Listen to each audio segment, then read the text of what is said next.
Hello, everybody. Merc back again. This is now episode 34, and we are just about ready to lay out everything.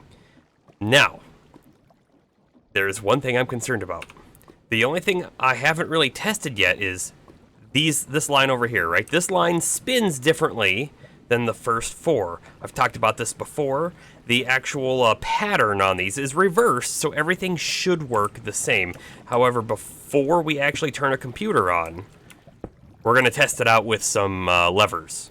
But anyways, you can see here, I'll just type ID. This is now computer number 5. So we have computer 1, 2, 3, 4, and 5. And literally, those numbers, they come from just which computer is placed. If I were to place this computer anywhere, it's going to become number 6 because it is the 6th computer that I have put down. It's very handy for our current program because we're going to use those IDs to identify which line number we're on. However, it's not necessarily the best way that we should do it, right? It would be a lot better to have a table in our code that then explicitly says the ID of the computer and which line it's on. But that's okay. We'll take advantage of this now. Okay, so I took some levers, and we're just going to set them here, and we're going to see the behavior. When I turn this one on, this drill head should go out, which it does. Now, if I place that one, it goes down. When I do that, perfect. Do that to have it come back. I think this is going to work just fine. Okay, so if I look at computer 3, here it is. We're going to do a ls, that's a list, to see what's here. We have no programs. So we need to get a program on here. Well, I could edit a file and then type in everything I've already done. But it's going to be a lot faster to use a floppy disk, like I have in my hand. So we're going to go ahead and put a disk drive on top, and then we're going to slot our floppy disk into the drive. Okay, so now when I come in here,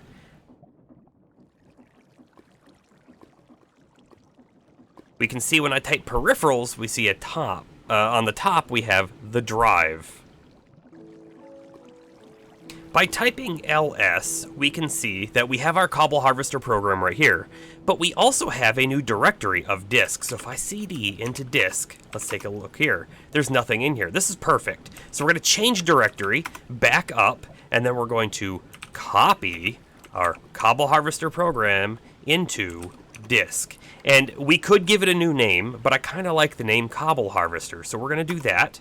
And then if we change directory back into disk, and we do an ls to list the directory, we can see Cobble Harvester is in there. This is perfect. So now, we're going to get out of the disk, and then we're actually, I thought shift right click would pop that out.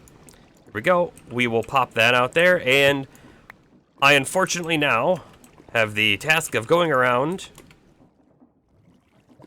and placing the disk in this drive for each one. And this is now the opposite of what we just did. If I take a look at the list, this is the computer that I had in our base, so you can see we have some received testers in here. These are not the actual programs. In fact, I'll probably delete them off, but for now they're going to stay.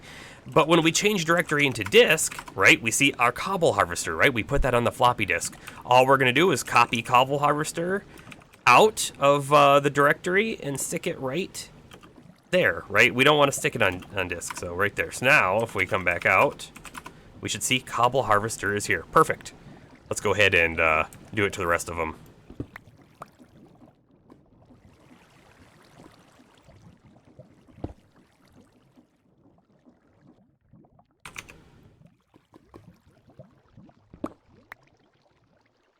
All right, we now have loaded the program onto everything. There's one thing that I want to do first. I want to make sure that our code inside our building is not currently running. So we're going to stop it. We're going to turn it totally off. And I'll show you what the code looks like once we get this all turned on. There are still a few things that I am slightly worried about. If something goes wrong here, we could dig a hole maybe all the way to bedrock. I don't know what the limit is on the rope pulleys from Create, how far down they could move our our drill head, right? And not only that, but it could make a mess. We could be breaking parts of our sides. One thing we cannot do is we cannot extend past our gantry shafts, so that is a good thing. I'm also still a little concerned on the different rotation, although we did test it, it should work just fine. So, oh, and then one final thing that I am slightly concerned about. Do these different types of cobblestones have different harvest times? Right now, I'm assuming that they all harvest in the same amount of time, but what if one of them is faster to harvest? Then we could easily dig through it and the layer below it, and that would be bad. But also, what if one takes longer than the first few we've done our test on? Well, then that means, in that situation, we wouldn't be gathering anything, and it would just be uselessly going up and down the drill head, but not actually digging. So we're going to have to take a little bit of a watch, right, and understand, are each area harvesting or not? But for now, we're going to get all of this code turned on. And all we do that is type in Cobble Harvester, waiting for instruction. So this is a good first step, right? But if I were to shut my world down, when I turn my world back on, all of these computers, they would probably turn on, however, they wouldn't just run anything. So we need to create a startup program. And when we create the startup program, we'll have to tell it to call Cobble Harvester. That way, when I shut my world down and start it back up, we instantly start running the program. Also, you'll notice like the wireless modem is turned off, it's gray, but when I run Cobble Harvester, it turns red. And then finally back to our starter, Cobble Harvester, waiting for instruction. These are all primed and ready to go. I'm a little worried because we're testing with everything now, right? Maybe it would have been smarter to go, all right, let's put computer 2 down and then run it. Then put computer 3 down and run it. But where's the fun in that? Let's go ahead and kick the whole program off. And also, my current program is called Dispatcher 2. I will rename it too when we're done. But here we go. Click. Wait. Nothing's happening. Oh! This is silly. I know why nothing's happening. We'll take a look. Well, first off, this monitor here is only looking at the first row. And actually, you can see, I've cleaned up this a little bit. We're going to add some titles and things, but we're at 100%, we're at 99% almost full. Like, this is less than 8 to being full. Again, less than 8 to being full. We need to actually terminate this program. We need to edit dispatcher number 2. Okay, the reason why this didn't work was because line 1 was actually done. It had no work to do anymore. However, if we look in our build table, temporary, commented out until I have PCs and wireless modems on each line. So actually, we need to remove these comment markers. And then this is going to insert all of the tables back in. So let's go ahead and remove this whole line. I would like to be able to see, though. Okay. Alright, that was silly. So now let's save it, exit, and we will run our Dispatcher 2 again. And you'll see this actually shouldn't quite be doing that. That's all right. My code for that is not actually complete because I don't have any of these other monitors set up. Currently, I just have that parsing whatever the current thing is. But look at this. It looks to me, other than line 1, which has finished its work, looks like everything is harvesting. Everything's harvesting position 1, which makes sense because it does check position 1 first. Aha! Look, we have already found one spot that isn't working. We can see we're not harvesting anything. When I check here, the chest is totally empty because this one takes longer to harvest, which is something that I thought might happen, right? I mentioned it. This one's doing the same thing. So we're either gonna have to have like the dispatcher send an additional bit of information on the message that says, hey, for or line 6 or whatever, position 1, you need to harvest longer and send in a new time. And it would have to know which computer to send that message to, or we could modify Cobble Harvester on each one of these to be very specific to, like, how long it's going to take for its own harvests. I guess I haven't fully decided that yet, but let's go ahead and make sure everything else looks like it's running fine. Oh, one more thing here, too. So we can see waiting for instruction, and then it says harvesting position 1 for 72 iterations. That number is very specific. I don't go any higher than 72, even though the dispatcher knows it needs more cobble than what this would give. But 72 iterations is an interesting number, because every one of these lines is 8 cobble. So if we harvest it 72 times, that is actually a perfect 9 stacks. And 9 stacks is one whole row. Man, I can't move the mouse in there, but it would be 9 whole stacks, one whole row of the chest. So that's why we do that. And if it only needed 8 cobble, it's only going to do one iteration. The dispatcher is smart enough for that.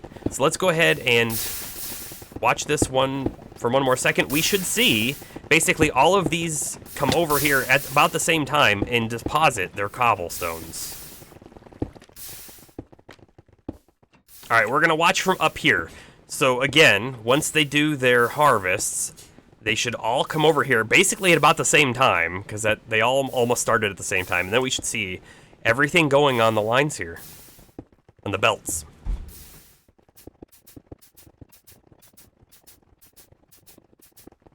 Here we go, everything's coming back. Look at all the cobbles. Look at them all.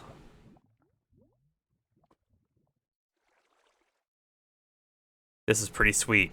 Pretty sweet. Now, I do wonder, it looks like there's cobblestone stuck in this one. This actually might cause the chest to stay full, which would be very bad. Yes. So what's going to happen is this is actually going to time out before it's deposited all of its cobblestone.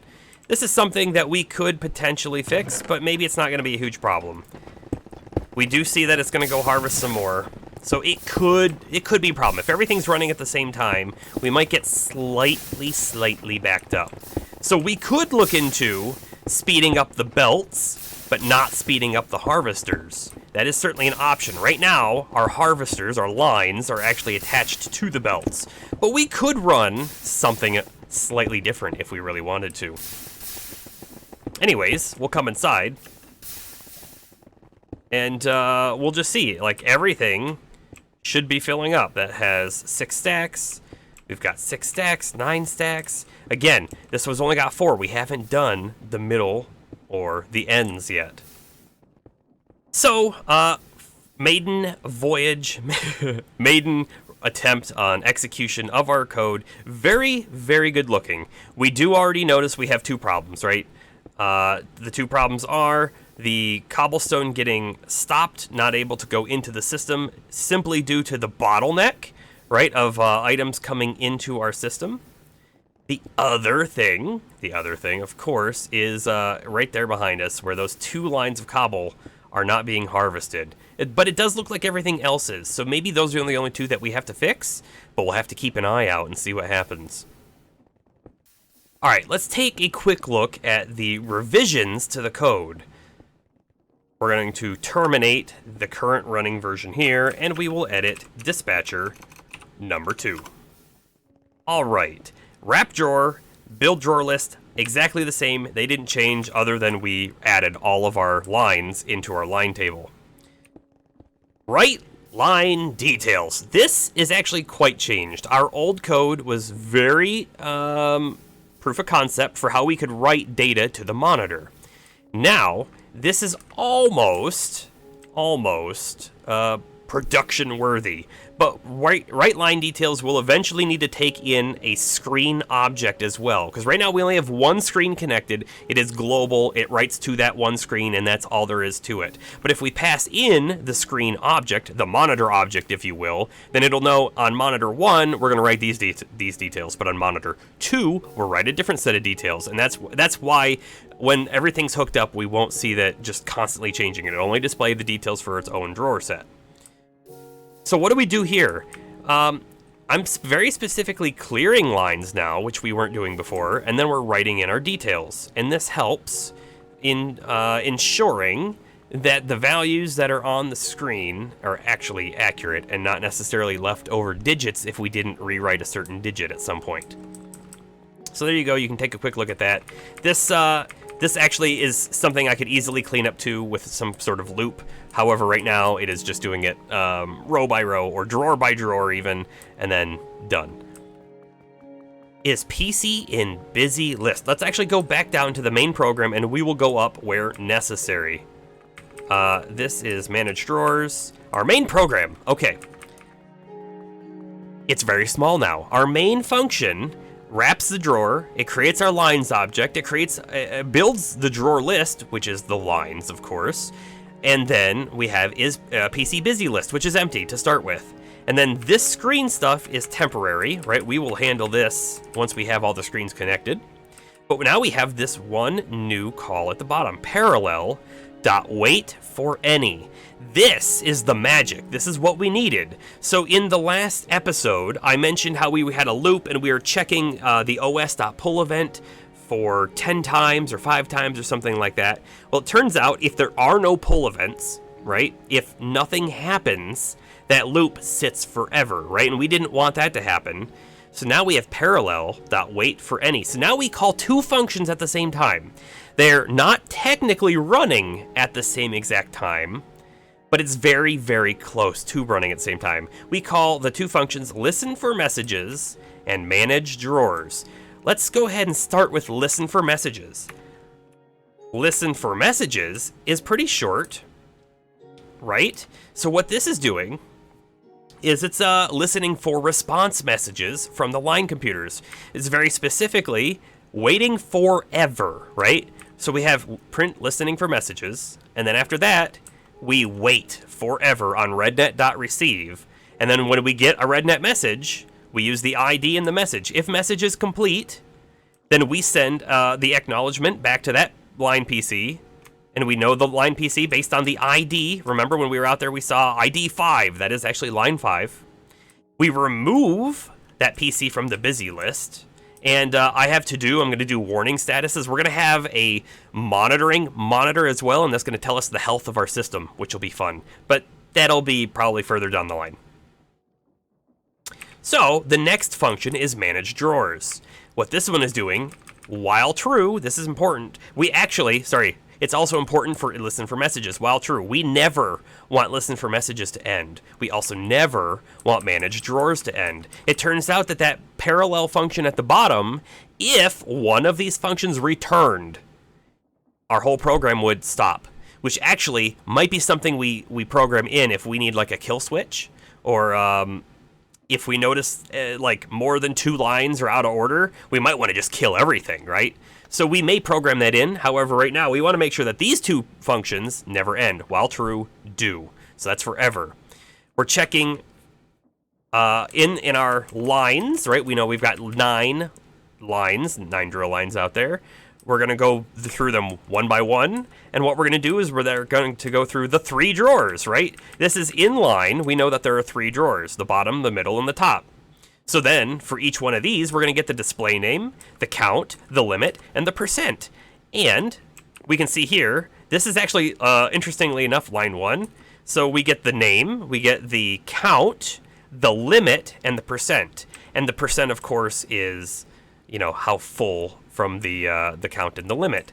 Now, if you remember in the past episode, we had a big, long number here on this math, right? Because I was doing division. Now, we fix that by doing a math.floor of the count divided by limit. This will round the value down, and that's why we have 99.0. It's there.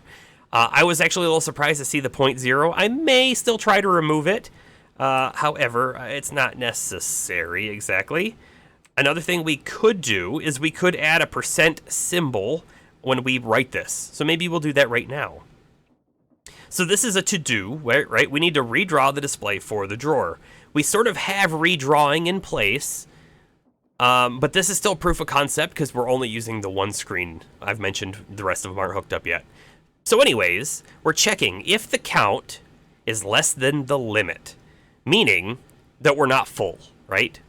But not only are we checking are we not full, we're checking if the limit minus count is greater than or equal to 8. And why do we do that? Well, that's because out on the drill, we're harvesting 8 at a time. So in order to make sure we never go over capacity, right, because we don't want to back the system up, we check for this. Because if we had only 7, right, we would harvest 8, and then 1 would sit here unable to come into the system, and it would back everything up. So that's how we prevent for that.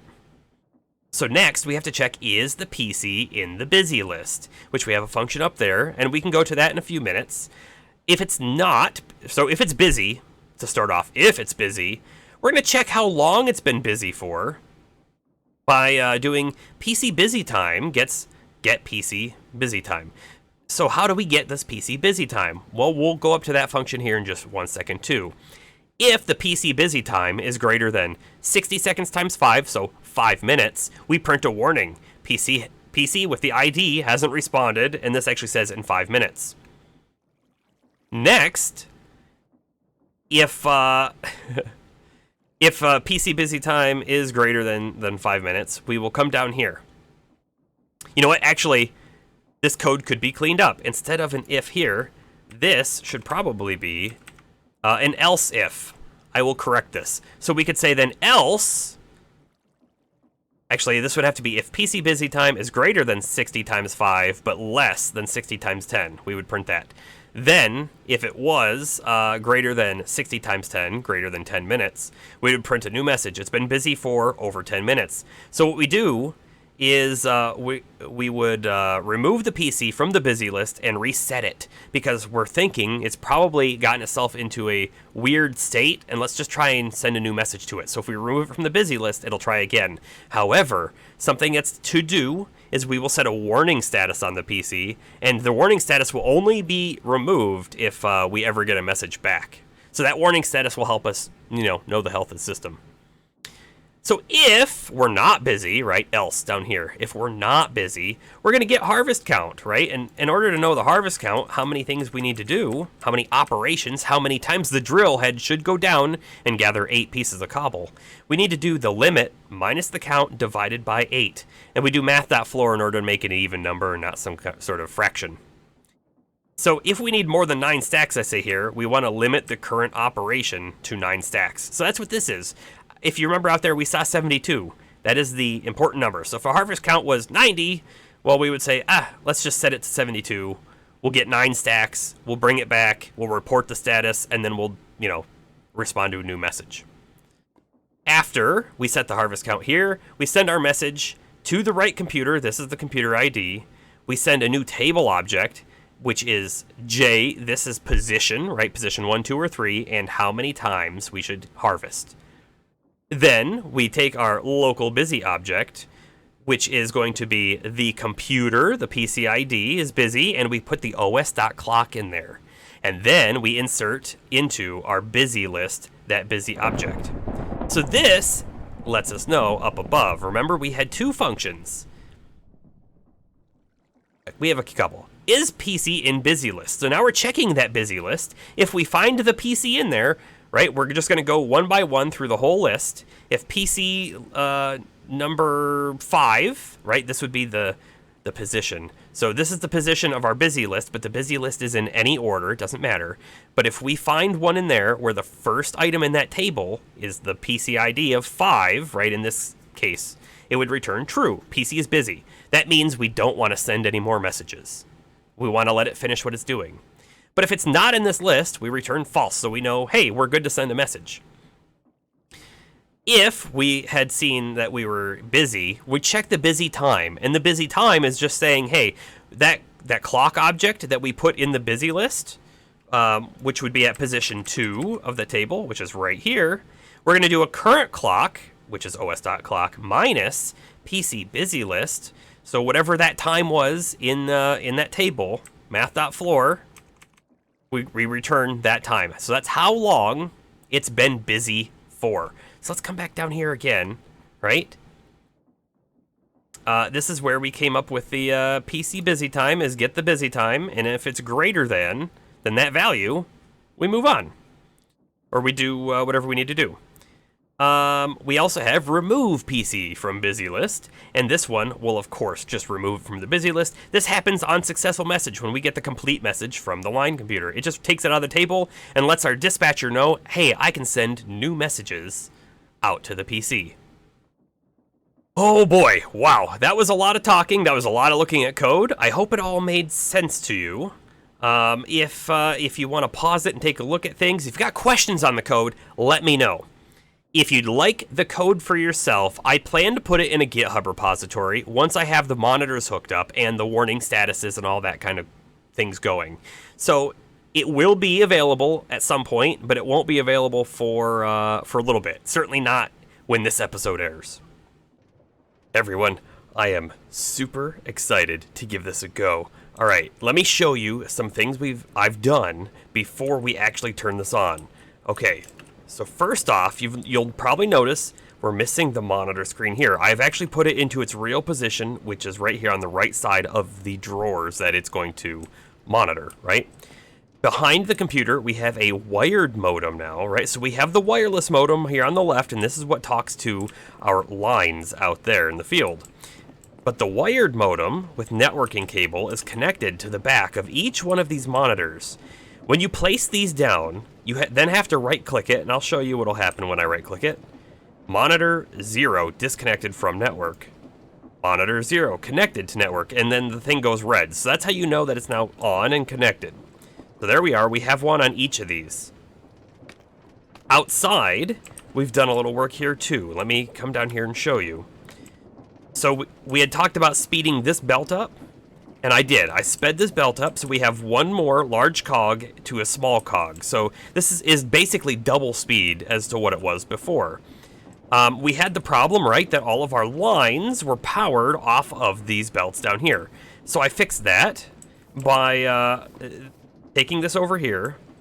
This is basically the original connection, right? Except it used to run through the belt, but the belt is now missing down here, and we've moved it up a little bit. So this goes up and this starts turning, and we just use a couple cogs here because we can't connect this belt to that spot. You know what, actually, there is a better way to do that. Let's go ahead and do that really quick. All we have to do is get up there, first of all. Check this out. Okay, we will bop, bop, bop. And I need a bit. We need to get our brown toolbox out so I can grab some of these shafts. We're going to put a single shaft right there, and then we're going to remove this. Yes, this is exactly what we want. And I have fallen, but that's okay, because now we're going to place this here. And if I get my belt... Oh, and you know what? I'm missing a belt. That's okay. We're going to run the belt from here up to there. Aha! I am like hitting everything. There we go. Come up, back up top again. We need to just grab ourselves one belt, and now I can come here and I can bloop that. Totally gone. Here's our belt. I guess I didn't need it, and there we are. All right, so we've just slightly simplified this thing. Also, weird graphical glitch. Okay, we'll throw everything back in there and take our toolbox back. All right, sorry. That was a little bit of a detour, but we can see now everything is powered off of this line here. And we come down here. I could have reversed all of these again, and then they would all be going the same way. However, it was a lot faster to just put in one little gear and swap this one here. So this is a separate belt, right? That way I didn't have to go through and turn all of these around. That would have been a pain. So this is all still the way it was, and this is all still the way it was. Now, if you remember, we saw some of these. In fact, if we come down this way a little bit, it was the normal cobblestone, interestingly enough, and this thumb, which is cobbled deep slate from Quark. They were taking longer than the other things were to mine. Well, it wasn't just that. Over here on line number, if I can get up there, on line number 4, so we're currently on line number 3. So line number 4 at position 2, the tremble crust from the Undergarden, and actually line number 2 at position 2, the shiverstone from the Undergarden. They also took longer. So what I've done is we'll take a look at this computer if I can get to it. And we're going to terminate the program. Let's go ahead and edit it.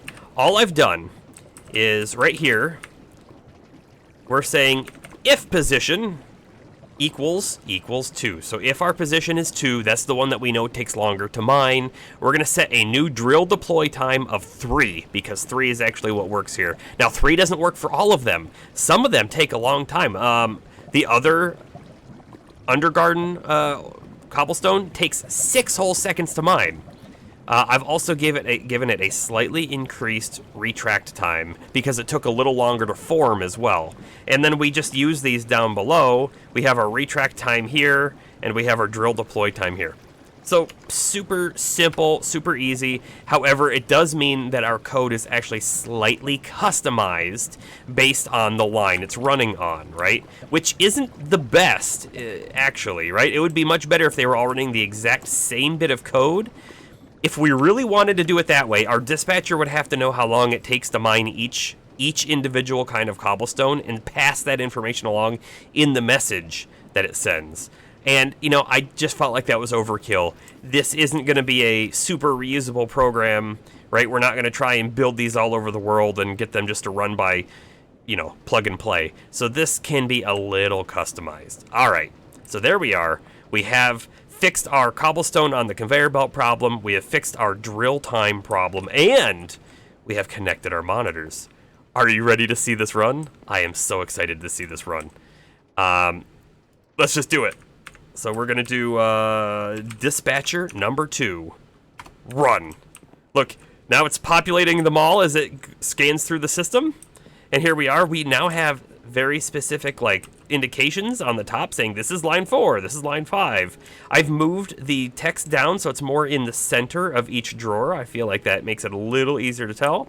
I've given it count limit, and I've given it the percent symbol. We no longer have the dot zeros at the end, which is also nice. You can see some of these are full. Some of these are already at 100%, or they're very close to full. And this one will never be full, because this one here is less than 8 to the fill limit. But these just got filled up as I was testing and trying to figure out which ones it could mine and couldn't mine in the allotted time. So let's go ahead and take a look at what's actually happening out there. Look at this fancy thing. They're all in different positions. They're all mining. Some of them might be doing slightly different speeds depending on which line we're at. But yeah, this is just going. We'll come over here and we'll take a look at this one. Oh, it's almost 3 stacks, 2.5 stacks here. And it's just going. They're all gonna work. They're all gonna keep going until it's full, and then it'll stop.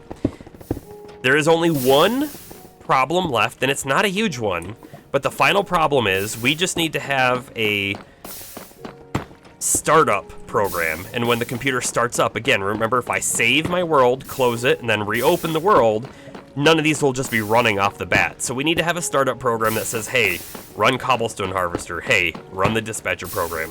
But you can see this here is one of the ones that took a long time to mine. It even sounds different.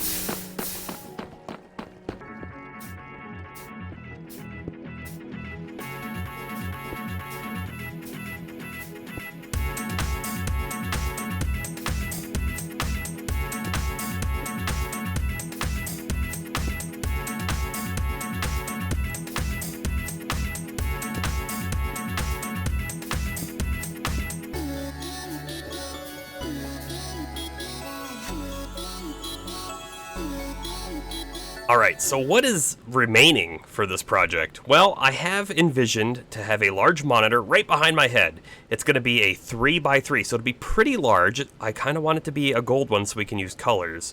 And then I want to build in a warning system. So if we detect that anything is not running as it should be, we could light it up on the big screen saying line 5 warning or line 5 non-responsive or something like that, right? We might even build a button on the screen that you can click and it will reset the controls and everything and bring the line back. However, we've spent a lot of time on this, and what we really need to do is work on our new upgraded refined storage system.